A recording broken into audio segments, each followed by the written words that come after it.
Domnului ili Božji blagoslov kao što ste čuli. Mă bucur să fiu cu dumneavoastră în acest moment de sabat și în același timp să salut cu căldură și pe frații de la Vrani pe care i-am văzut în urmă cu un an și ceva. Drago mi je da mogu da budem u vašu sredinu, drago mi je posebno i za braću iz Vranja koji su došli, koji sam ih video pre više možda godinu i po dana. În același timp, Dumnezeu să fie slăvit că în acest timp al istoriei Gospod da bude proslavljen u ovo istorijskom velikom događaju. Dumnezeu are o grupă de oameni, Bog ima jednu grupu ljudi, nu mulți la număr în raport cu omenirea întreagă, ne mnogo na broju komparativno sa svetom, care trăiesc o realitate deosebită. koji žive jedan poseban život. Se pregătesc pentru revenirea Domnului Isus în Oni glorie se și spremaju mărirea. za Hristov dolazak koji će ga i voditi u slavu. De aceea, înainte de a deschide cuvântul, vreau să vă salut cu 1 Corinteni, capitolul 16, I versul pre nego 22. što ću otvoriti naše razmišljanje, ja bih volio da vas pozovem sa 1. Korinćanima 16:22. Maranata. I tu piše Maranata,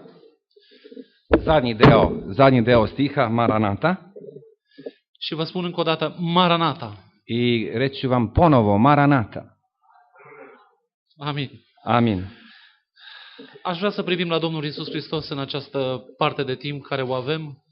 Pre nego što ćemo ipak preći, ja bih volio da predstavim brata, mada on neće, zamolio sam ga, dolazi iz Temišvara, iz Rumunije, blizu Temišvara, oženjen je, ima ženu i jednog sina od 19 godina. Pre 10 godina smo se upoznali, ja sam se upoznao lično sa njim i od tada smo nerazdvojeni prijatelji. On je došao kod nas sa grupom misionara koji su radili kod nas u Severnu oblast, u Vojvodinu, kao misionari. Zahvaljujući njihovog šefa koji su doneli oko 17 misionara i sećam se da za 7 dana imali smo evangelizaciji na 17 mesta, znači 17 sela smo obuhvatali tom akcijom njihovom i podelili smo oko 10.000 knjiga koje su bila većina donacije Rumunske unije. Tako da mi se zahvalimo Bogu za doprinose koji su činili tada braća naša, a pogotovo pošto on je misionar kao laik, može da ide gde ga ljudi zovu i znači i naravno kod njega on je i u svojoj crkvi starešina, pošto ih ima više, jedan od starešina. Toliko, eto. În Evanghelia după Ioan, U Evanđelju po Jovanu, la capitolul 3, Jovan 3, cu versetul 14 și 15, 3, 14 i 15 stih, să citim. da čitamo. I kako što Mojsije ja podigna ta zmijata vo pustinjata, taka treba da se izdigne i sinot čovečki. Nemam Biblije na srpska, pa ili neka čitaju devojke, i 15 stih.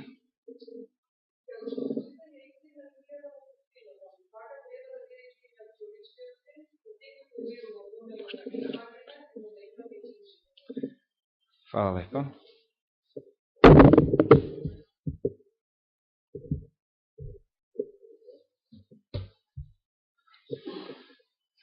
Atunci când privim acest text, privim la Domnul Isus Hristos. Kada gledamo ovaj stih, gledamo Isusa Hrista. Și privind în profunzimea acest verset, I kada gledamo dubinu stiha, înțelegem un lucru. možemo razumeti jedno, Că acest verset nu spune că Domnul Isus Hristos trebuia doar să fie înălțat. ovaj stih nam ne ukazuje u buduće da treba da se uzdigne Hrist. Dacă versetul biblic ar fi spus în felul acesta, am fi stat liniștiți Ako bi stih tako glasio, onda bi bili da sada mirni și am fi spus în sinea noastră, i rekli bi u samom sebi, Domnul Isus a fost înălțat pe o cruce acum aproape 2000 de ani și noi nu mai avem nicio problemă. jer Isus Hrist je bio podignut i tako treba da bude podignut na jedan krst pre 2000 godina.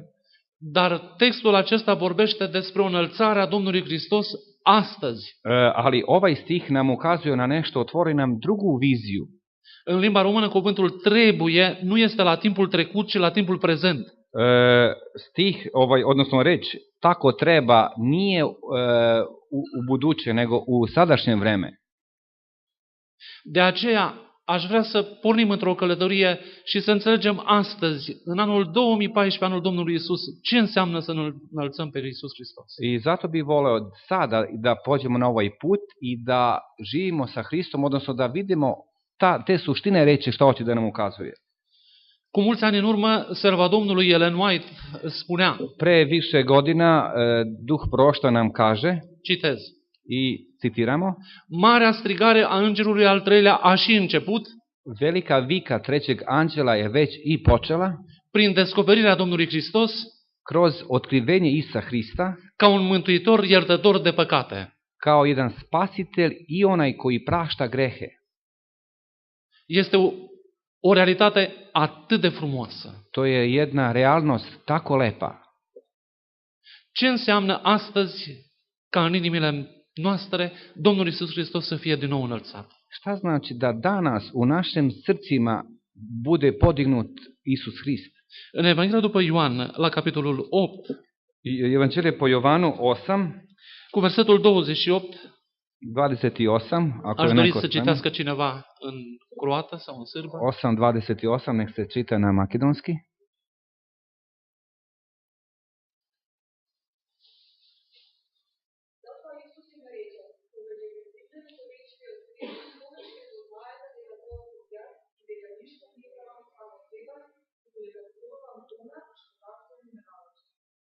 Hvala lepo.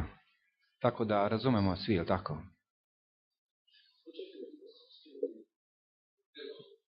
A Isus im reče, kada podignete Sina čovječijega, onda ćete doznati da sam ja i da ništa sam od sebe ne činim, nego kako me nauči Otac moj, onako govorim.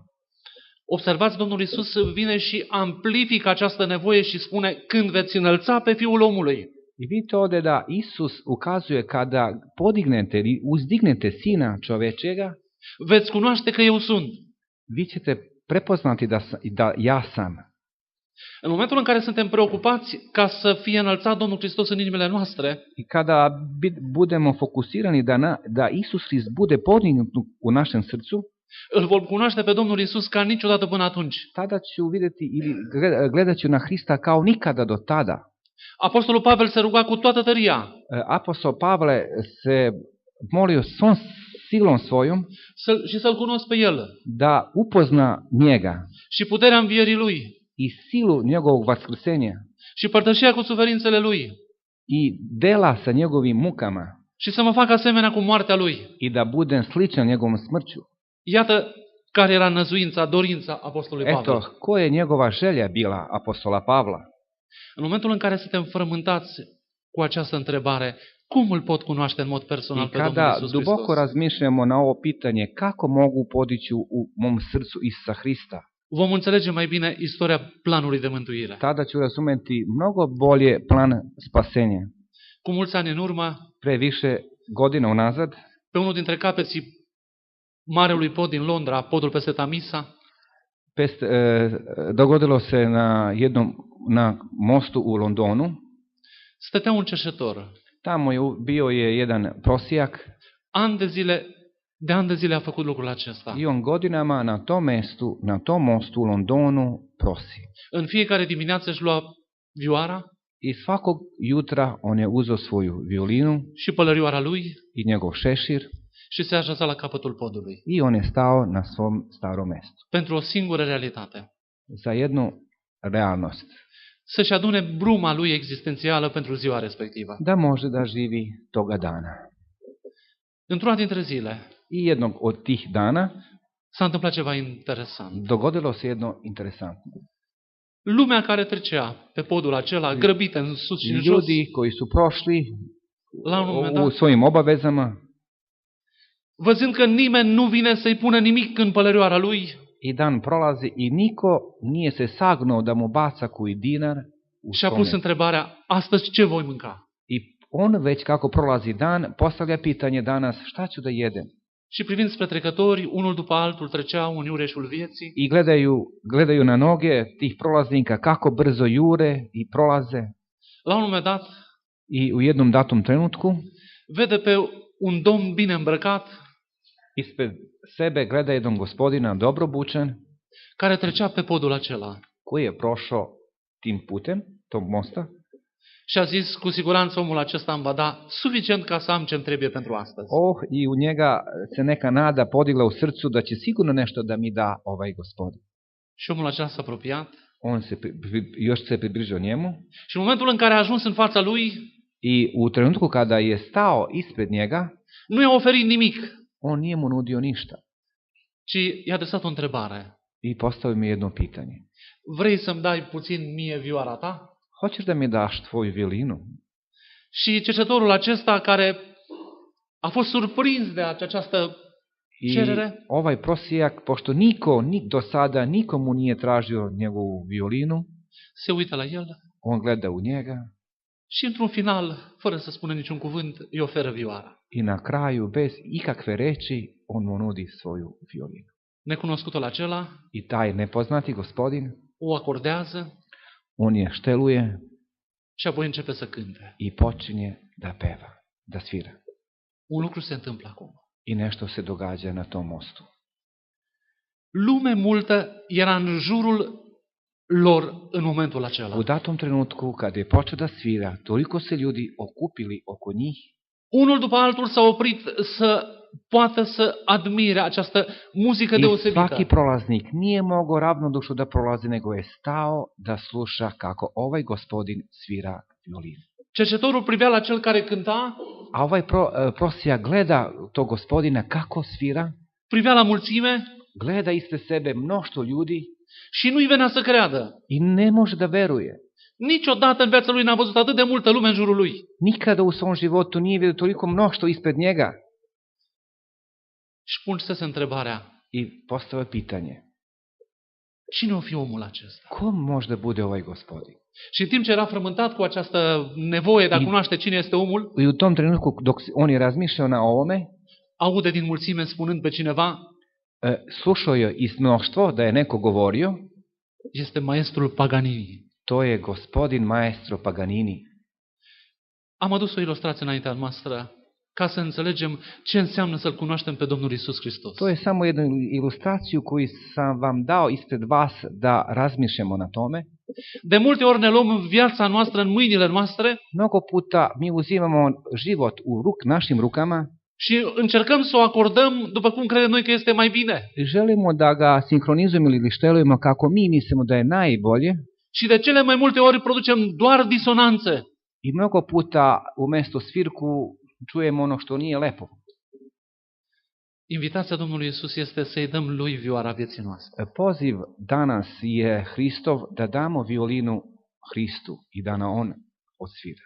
Și să o acordezi El după armonia cerului. On da je prešteluje ili da je namesti prema nebeskom zvuku. Și să înțelegem ce înseamnă să umblăm zi de zi cu Domnul Iisus Hristos. I da možemo razumeti da možemo hodati svaki dan sa Hristom.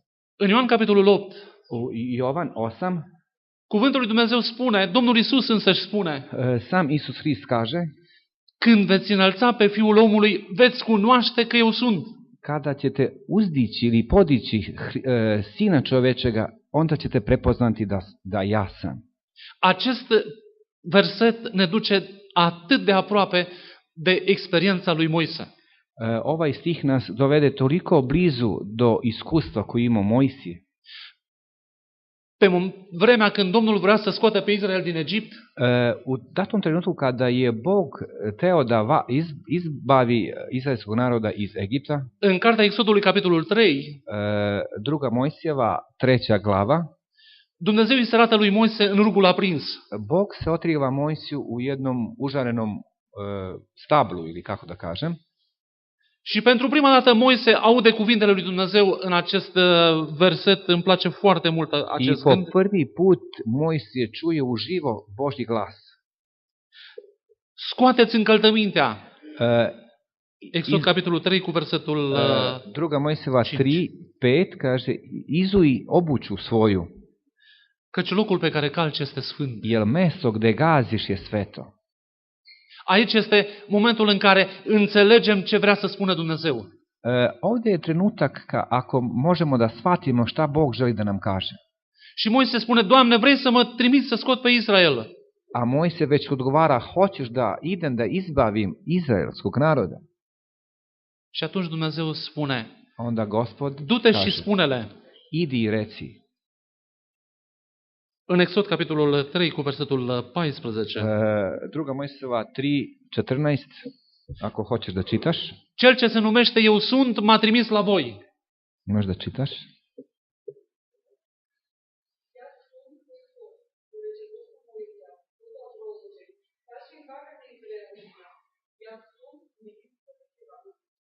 A cunoaște pe Domnul Iisus Hristos, a înțelege însemnătatea acestor cuvinte, literele tetragrame numelui lui Dumnezeu, Jahve.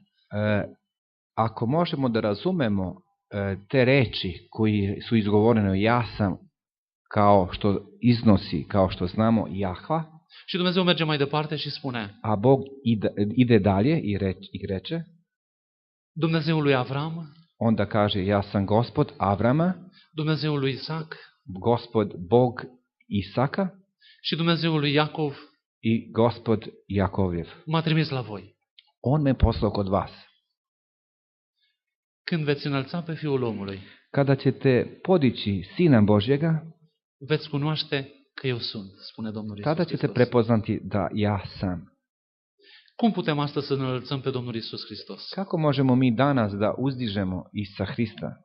În primul rând, identificându-ne cu credința lui Avram. Prvi put, ako se identifikujemo sa verom koju imao Avram, Izvoarele istorice spun că pe vremea lui Avram, Urul Haldei avea apă curentă și canalizare.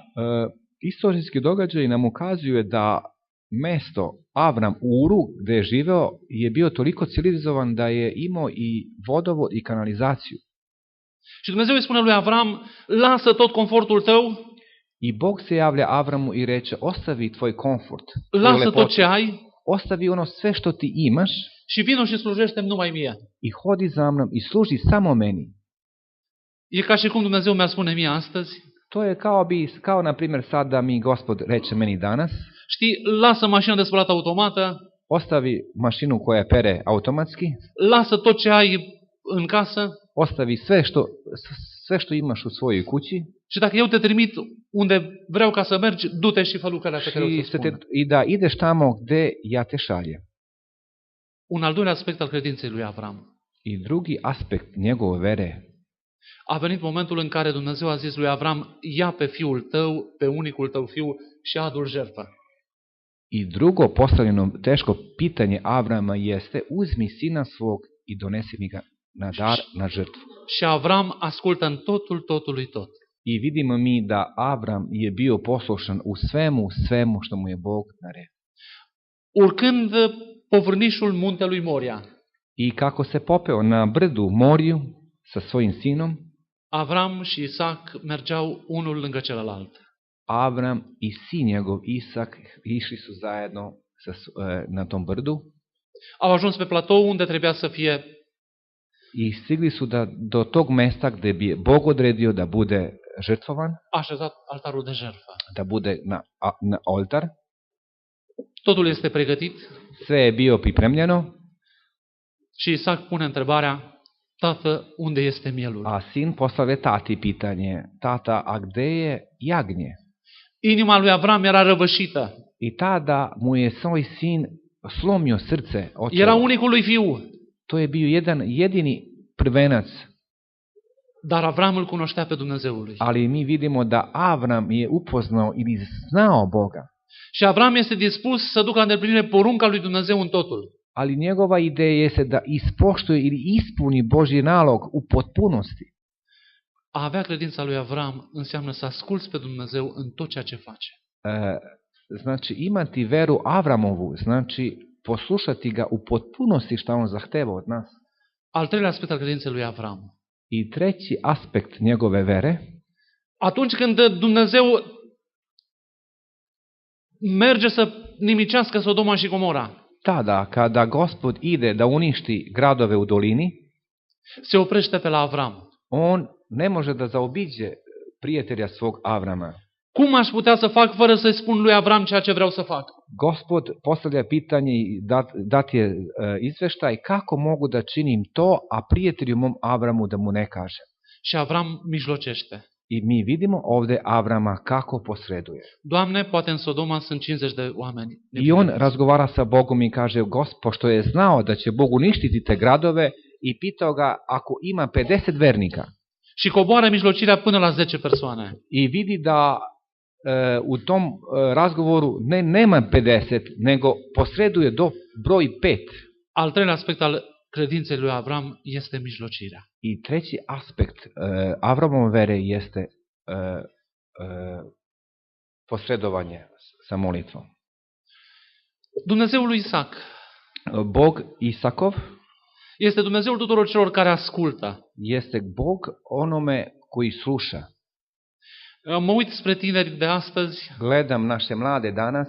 Am și eu un băiat aproape 19 ani. Imam ja sina skoro 19 godina.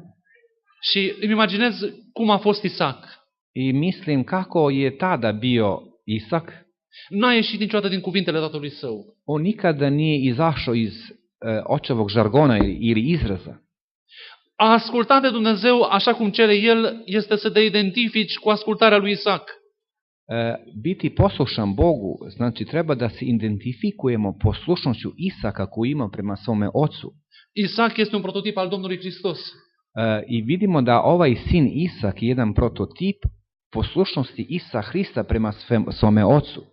Domnul Iisus Hristos a făcut ascultător până la moarte și încă moarte de cruce. Isus Hrist mi vidimo da je bio toliko poslušan do smrti, odnosno pošto je Božja volja bila da umre, on je išao do smrti da ga posluša. A cunoaște pe Dumnezeu înseamnă să ai lupta în rugăciunea lui Iacov. Znači, upoznati Boga, znači imati tu borbu posredovanja i molitve. În cartea Genezei, textul biblic spune că Iacov, în acea noapte a luptei de la Iaboc, a rămas singur. I mi vidimo da u prvoj knjizi, kada je te noći Jakov ostao sam, Mi-amintesc de o tânără cu câțiva ani în urmă, sećam se de mlade pre par godina unazad, a cunoscut adevărul lui Dumnezeu koja je upoznala Božju istinu și dorea să încheie cu Dumnezeu legământul prin botez. i imala je želju da na kraju se krsti i preda Bogu. Când a auzit părinții că ea urmează să se boteze într-o biserică care ține sabatul, adică sâmbăta, I kada su saznali njeni roditelji da ona ide u jednu crkvu koja, ajde da je druga crkva, nego poštuje dan sedmi, biblijski dan, i-a spus, tu nu vei face lucrul acesta niciodată. ti to ne možeš nikada činiti. Dacă vei face așa ceva, noi te vom dezmoșteni. Ti ako to budeš činila, mi ćemo se tebe odreći. Și tânăra a rămas hotărâtă să-L urmeze pe Domnul Isus. A mlada, naša sestra, je donela odluku bez obzira šta će se dogoditi da sledi Isusa. Tatăl și mama ei i-au spus răspicat. Otac i mati su rekli, De azi înainte, tu nu mai ești fata noastră. mi od danas ti više nisi naša kći. Ea a rămas singură. Ona je sama ostala. A avea credința lui Iacov înseamnă să rămâi singur cu Dumnezeu. Znači, imati veru Jakovljevu, znači ostati sam kada nemaš nikoga sa Bogom. Cred că ați experimentat și dumneavoastră momente în care ați rămas singuri cu Dumnezeu. Verujem da i mnogi od vas su ostali nekada sami, samo sa Bogom. Soțul sau soția nu v-au putut ajuta. Možda ni sin, ni muž, ni supruga nisu ti mogli pomoći. Mama și tatăl poate au putut să ridice doar din numeri și să spună, nu știu cu ce să te ajut. Možda i mama i tata su podigli rame i rekli su, ne možemo sad ti pomoći. Cei din jur puteau să privească la dumneavoastră și să spună, n-am nici cum să te ajut. I možda ljudi iz okruženja gledaju tebe i kažu, nemamo čime da ti pomognemo. Și atunci singurul ajutor I onda jedina pomoć este să te prinzi de Dumnezeu cum s-a prins Iacov la Iaboc. jeste samo da se prihvataš ili da se hvataš Hrista kao Jakova u Jaboku. A înălța pe Dumnezeul lui Israel astăzi Podići Boga Izraeli danas înseamnă să credem că Dumnezeu poate să facă posibil imposibilul. da verujemo da Bog može činiti ono što je nemoguće. Mi-amintesc de un misionar al secolelor trecute. Sećam se jednog misionara prošlog veka, Numele lui este Taylor. njegovo ime je Taylor, Călătora cu vaporul on je plovio brodom și la un moment dat vântul îi îndrepta spre o insulă populată de canibali. I vidimo da bila je neka oluja na moru i da vetrovi su ga nosili do jednog ostrva koji su bili ljudi, živeli kanibali. Și capitanul vasului, pentru că cunoștea că este misionar, A kapetan broda, pošto je znao šta će se dogoditi, i-a spus: domnule Taylor, vreți să vă rugați ca vântul să nu ne mai fie potrivnic? i taj kapetan je molio ovog misionara da se moli Bogu da nam ne bude protivnik i da stignemo do tog ostrva. Și Taylor a spus: eu mă rog, dar dumneavoastră ridicați toate pânzele sus. Ja ću da se molim, ali vi podignite sve zastave gore. La care capitanul a spus: acest lucru este imposibil. A kapetan mu je odgovorio da je ovo što ti tražiš je nemoguće. Dacă voi ridica toate pânzele sus, în curând vom fi naufragiați pe această insulă și știți care va fi soarta noastră. Ako ja budem podigao sve zastave gore, onda je to, ti znaš šta će se dogoditi. Și Taylor a spus din nou hotărât: a misionar Taylor je rekao odlučujući: dacă nu ridicați toate pânzele sus, eu nu mă rog. Ako ne dižete sve zastave gore, neću ni da se molim. Și capitanul dă poruncă ca toate pânzele să se ridice sus. A kapetan broda daje zapovest da se sve zastave podižu gore. Omul lui Dumnezeu coboară undeva mai jos ca să poată să se roage. Božji sin silazi u brodu niže da se moli Bogu. Nici n-a început să se roage bine. Nije ni počeo da se moli dobro. Și capitanul vine și spune: a kapetan siđe kod njemu. Domnule Taylor, nu mai trebuie să vă rugați. I kaže: gospodine Taylor, nemojte više da se molite. Vântul s-a întors și o luăm cu viteză mare spre drumul pe care trebuie să mergem. Vetar se odjednom okrenuo i mi tako brzinom idemo skroz drugim pravcem. Al cunoaște pe Domnul Iisus Hristos înseamnă să lași pe El să rezolve imposibilul. Verovati u Gospoda, to znači tada kad je nemoguće da će on rešiti to. Cred că cunoaște și dumneavoastră istoria vieții lui George Mueller. Ja verujem da znate i vi život Georgea Millera. Într-o seară, jedne noći, la orfanatul său, tamo unde avea mai mulți copii, gde je čuvao više dece, s-a pus masa de seară. On je postavio večeru și bucătăresele au venit și au spus: domnule Miller, pentru mâine dimineață nu avem lapte să punem la copii. I kuvarice su mu izaše te večeri, kaže da mi ovo što imamo za večeras, a deci sutra jutru nemamo više šta da činimo. Și Miller a spus: Dumnezeu va purta de grijă. Eu mă duc să mă rog. Miller je rekao: Bog će da se pobrine. A venit dimineața. Došao jutro. Era pe punctul să se pună masa. Došlo je vreme, 8 sati, da deci posluže hranu. S-a pus pâinea. Dat je hleb. S-au pus cănile. Date su čaše. Și era 8 fără 10. I bilo je 10 do 8. Și bucătăresele vin și spun: domnule Miller, mai avem 10 minute și copiii trebuie să mănânce. Nu au decât pâine. I kuvarice su došle pred Georgea Millera i rekle: mi imamo evo još 10 minuta i deca treba da jedu, a nemamo šta da im damo. Ce vom face? Šta ćemo činiti? Miller a spus: Miller vreau je să rekao: rămân în continuare cu Dumnezeu pe genunchi. Hoću da me ostavite još malo vremena na kolenima sa Gospodom da razgovaram. Mai erau 5 minute. Prošli su još 5 minuta. Și la poarta orfelinatului bate cineva. I na tom sirotištu je kucao neko. Domnilor, vă rog să veniți să luați laptele. Gospodo, izađite napolje da uzmete mleko. Mi s-a rupt osea căruței chiar în dreptul porții dumneavoastră. I na mom autu mi se polomila osovina tačno ispred vašeg sirotinje, odnosno domu gde su siromašna deca. Și copiii aceia au băut lapte în dimineața aceea, pentru că Dumnezeu a pregătit lucrul acesta. I tako da su deca i tog jutra su popile mleko.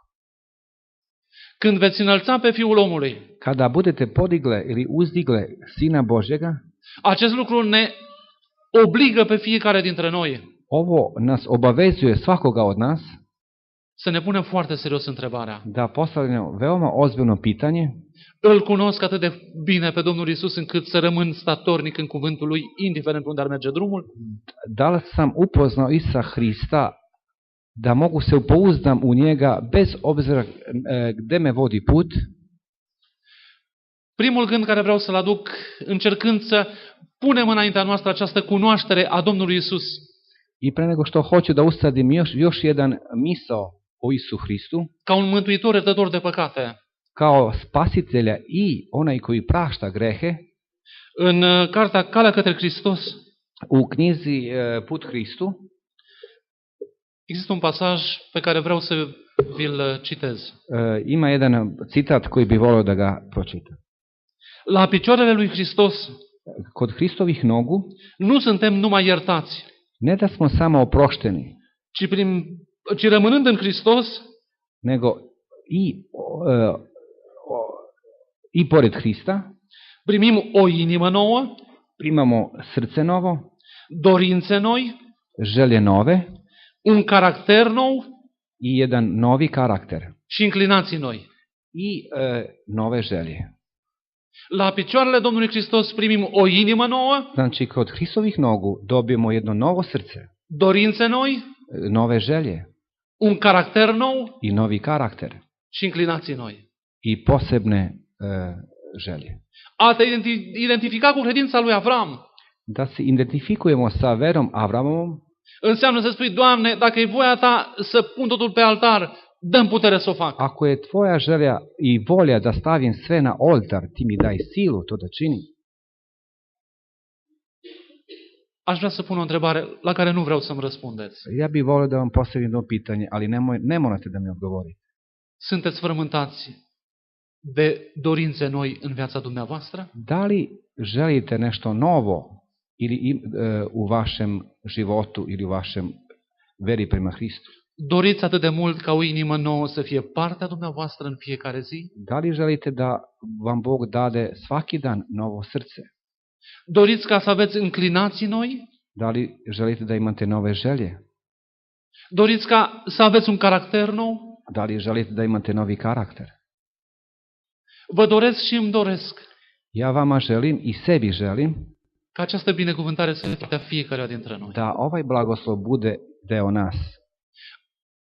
A crede că Dumnezeul cel mare, Ako budemo verovali u onog velikog Boga, Dumnezeul întregului pământ, așa cum spune profetul Isaia, kao što ga naziva prorok Isaja, Bog ovog vasiona ili velikog, se identifică cu fiecare dintre noi, koji želi da se identifikuje sa svakim posebno u nama, înseamnă să trăim așa cum Domnul Iisus Hristos ne-a arătat că trebuie trăit. da živimo upravo onako kako je Isus Hrist pokazao da možemo da živimo. Pe muntele Carmel, I na planini Karmel, Ilie stătea singur pentru Dumnezeu. Ilija je stao sam na Božoj strani Aș vrea să deschideți împreună cu mine să citim rugăciunea lui Ilie. i možemo naći svi molitvu Ilinu. În 1 Împărați, capitolul 18, cu versetul 36, Prva Carinima 18. este menționată rugăciunea lui Ilie. 1 Împărați, capitolul 18, versetul 36. 18:36, ja bi te molio da pročitaš.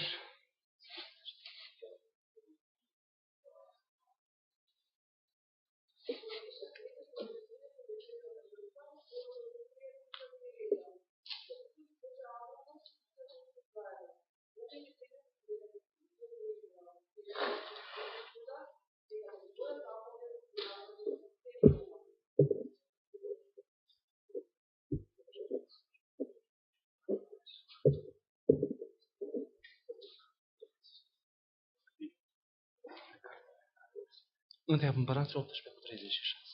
Znači, prva knjiga Carinima 18:36. I kad bi vreme da se prenese žrtva, pristupi Ilija prorok i reče: Gospode Bože Avramov, Isakov i Izraeljev, neka danas poznadu da si ti Bog u Izraelju i da sam tvoj sluga i da sam po tvojoj reči učinio sve ovo.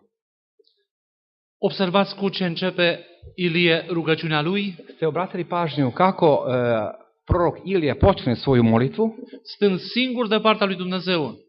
koji je bio sam i branio Božji interes, Ilie s-a rugat on se molio, Dumnezeul lui Avram, Bog Avramov, Dumnezeul lui Isaac, Bog Isakov Dumnezeul lui Israel. i Bog Izrailjev. Dumnezeul lui Avram este Dumnezeul tuturor celor care cred că în condițiile cele mai grele, Bog Avramov je da veruješ u najtežim uslovima, Dumnezeu este la cârmă. Gospod je na volanu ili on vodi, Bog. Dumnezeul lui Avram este Dumnezeul celor care cred că atunci când totul este aproape spre capăt, Bog Avramov je tada kada misliš da je sve na kraju ili sve gotovo, Dumnezeu mai are încă resurse. Bog još uvek ima rezerve. Dumnezeul lui Avram este Dumnezeul tuturor celor care cred că atunci când noi nu mai vedem nicio ieșire din impas, Bog Avramov je kada mi ulazimo u neku situaciju da ne vidimo izlaz, Dumnezeu are 1000 de căi. Bog još ima 1000 puteva. Acesta este Dumnezeul nostru. Ovo je Gospod naš. Și Ilie s-a rugat, I Ilija se molio toate le-am făcut după porunca ta. i sve sam činio po tvom zapovešću. În acest timp al istoriei, I u ovom istorijskom vremenu lumea zilelor noastre se îndreaptă cu pași repezi svet ili ljudi idu trčećim korakom spre semnul fiarei. prema ikoni zverinoj. Poporul lui Dumnezeu, spune inspirația profetică, Duh proroštvu kaže da Božji narod, se pregătește pentru sigiliul lui Dumnezeu. da se Božji narod priprema za Božji pečat. Serva Domnului spune în aceste cuvinte, I Duh proroštva nam kaže u ovom citatu, toți aceia care în fiecare dimineață svi oni, citesc Biblia și Spiritul profetic, svi oni koji ujutru u svojim domovima čitaju Bibliju, se pregătesc pentru sigiliul lui Dumnezeu. se pripremaju za Božji pečat. Toți cei care sunt absorbiți de grijile lumii, Svi oni koji su natovareni svetskim brigama, preocupați de oglinzi și de ce să mai vinzi, okupirani šta mogu da čine danas, šta mogu da prodaju i kako mogu zarađivati novac, se pregătesc pentru semnul fiarei. oni se spremaju za žig zverim. Avem nevoie să-L cunoaștem personal pe Domnul Iisus Hristos, Mi toliko potrebe imamo da upoznamo Isusa Hrista lično, ca un mântuitor iertător de păcate, kao spasitelj i onaj koji može da nam prašta grehe, ca un mântuitor care ne schimbă caracterul, kao spasitelj koji ima silu da menja naš karakter, care pune în inimile noastre dorințe și idealuri noi koji može da postavi nove želje u našem srcu și ne face asemenea chipului slavei sale. i može da nas čini identičnim sa likom slave njegove. Pe crucea dintre cruci, Krst između krsta, Domnul Iisus Hristos striga, Gospod Isus Hrist je povikao: Eli, Eli, lama sabactani. Eli, Eli, lama sabaktani. Pentru ca niciodată în acest timp al istoriei, Kao da nikada u ovom istorijskom vremenu, niciunul dintre noi da nijedan među nama, să ne punem întrebarea, Doamne, mă mai iubești? da postavljamo pitanje: Gospode, zar još uvek me voliš? Mai am preț în ochii tăi? Zar još uvek imam vrednost u očima tvojim? Te mai ocup de viața mea? Zar toliko želiš da se impliciraš u moj život? Mai poți face ceva pentru mine? Zar možeš još nešto da činiš za mene? Aș vrea să închei cu o experiență care am trăit-o personală în urmă cu vreo 15 ani. I volio bih da završim sa jednom iskustvom koji sam doživio pre 15 godina. Eram la o evangelizare cu un frate pastor în vârstă. Bio sam na jednoj evangelizaciji sa jednim pastorom koji je bio stariji. Era într-un sătuc Bilo jedno manje mai mesto. micuț. Și spre finalul acelei evangelizări, I na kraju te evangelizacije fratele pastor dorea să facă apel brat, pentru ca cei care vor să-și predea viața Domnului Isus brat pastor je teo da čini ili da uputi jedan apel onima ljudima koji žele da preda svoj život Isusu Hristu, să poată să spună lucrul acesta public. da može da ustane i slobodno da kaže u javnost. În fiecare seară, la această evangelizare, I svako veče a venit o femeie na ovoj organizaciji došla jedna gospođa, care în momentul în care se punea pe scaun, da u trenutku kada je sela na svome mestu, două scaune de o parte, dve klupe sa strane două scaune de cealaltă parte, i dve stolice sa druge strane, nu se mai punea nimeni. tamo pored nje niko više nije stajao. Și cu aceasta am spus mult despre viața acelei persoane. O toj ženi sam govorio dosta.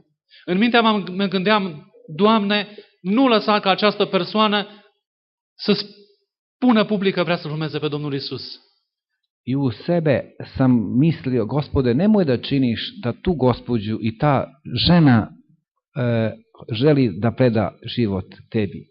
Pentru că dacă ea va accepta această chemare a lui Dumnezeu, nimeni nu va dori să mai vină să fie în locul acela. Ako ta žena bude donela tu odluku, niko više neće da je sledi. Mai târziu a trebuit să mă rog Domnului să mă ierte pentru acest gând. I kasnije ja sam trebao da se molim i pokaje za ovakve misli koji sam imao. Ea a fost singura care a venit în față și a spus, vreau să-L urmez pe Domnul Isus. I upravo jedina ona je došla ispred i rekla, hoću da sledim Isusa Hrista. În lunile care au urmat, I u mesecima koji su prošla, în timp ce era la clasa de botez, u vremenu kada je proučavala i spremala se za krštenje, a venit și a spus, frate, de câteva zile nu mai fumez. i došla predamnom i reče, brate, evo par dana ja više ne pušim. De aproape o lună de zile nu mai beau deloc alcool. I već skoro mjesec dana ja uopšte ne pijem alkohol. Și îl iubesc atât de mult pe Domnul Isus. I toliko volim Isusa Hrista. Am văzut experiența ei cum creștea. I gledao sam njeno iskustvo, ta žena, kakva je bila i kako je rasla u Isusu Hristu. Cum îl cunoștea tot mai mult pe Domnul Isus. I kako ga upoznala sve više i više. S-a botezat. I ona je donela odluku da se krsti. Tot satul privea spre dânsa și își puneau toți o singură întrebare. I celo mesto, pošto je to bilo malo mesto, su gledali u nju kako se ta žena promenula i postavili su jedno pitanje. Cum s-a putut ca ea să se schimbe atât de radical? I svi ljudi, pošto su je znali ko je bila i postavili su pitanje kako su mogli tako odjednom duboko ili radikalno da se promeni. Spre sfârșitul vieții dumneiei I pri kraju njenog života a ajuns la spital. stigla je do bolnice. Am vizitat-o cu soția. I ja sam išao sa mojom ženom da je posetim. Era într-un sabat după masă. To je bila subota popodne. Și mi-a spus, frate, îl iubesc atât de mult pe Domnul Isus. I ona mi, ležeći i bolesna u bolnici, brate, hoću da ti kažem da toliko volim Isusa Hrista. Vreau să mă întâlnesc cu Domnul Isus. I moja želja da se sretnem, da ga sretnem. Am salutat-o, ne-am despărțit. Tada smo se pozdravili i otišao. Ca în dimineața următoare să aud vestea I da sutru jutru slušam vest că și-a încheiat viața pe acest pământ. da je ona predala život i umrla. Mi-au rămas în minte acele cuvinte ale dumneiei. I ostalo mi u pamćenju te njene reči, Îl iubesc atât de mult pe Domnul Isus. te reči koje je rekla da toliko voli Isusa Hrista Și vreau să fiu cu El. i želim da budem sa njim. Frați și surori în Domnul Isus Hristos, Braći i sestre u Isusu Hristu, Domnul Isus ne spune și nouă, mă iubești? Isus nas postavlja pitanje nama, da li ga volimo? Ești gata să-mi predai totul? Da li si spreman da mi predaš sve? Ești gata să rămâi, dacă trebuie, chiar singur în mijlocul lumii pentru mine? Da li si spreman ako treba da ostaneš sam za mene i za Ești gata să mijlocești indiferent în ce circumstanțe? Da li si spreman da posreduješ u bilo kom trenutku? În Evanghelia după Ioan, U Evanđelju po Jovanu, la capitolul 1, u prvoj glavi, Domnul Isus spune, Gospod Isus kaže, dar tuturor celor ce l-au primit, a svima onima koji su ga prihvatili, adică celor ce cred în numele Lui, odnosno oni koji veruju u ime njegovo, le-a dat dreptul să se facă copii al lui Dumnezeu, dao im je za pravo da se zovu sinovi Božji. născuți nu din sânge, Rođeni ne od krvi, nici din voia firilor, ni od želja njihovih, nici din voia vreunui om, ni po želi nekome, ci din Dumnezeu. nego po Božoj voli. Vă doresc această naștere. Ja vama iskreno želim ovo rođenje. O naștere în care Dumnezeu să ne dea tuturor o inimă nouă, Da nam Bog da jedno novo srce, dorințe noi, nove želje idealuri noi, i nove ideale. un caracter nou I posebno jedan novi karakter și aspirații noi. i aspiracije ili želje nove. Dumnezeu să ne ajute la aceasta prin Duhul Sfânt. I Gospod da nam pomogne u tome kroz Duha Svetoga. Amin. Amin.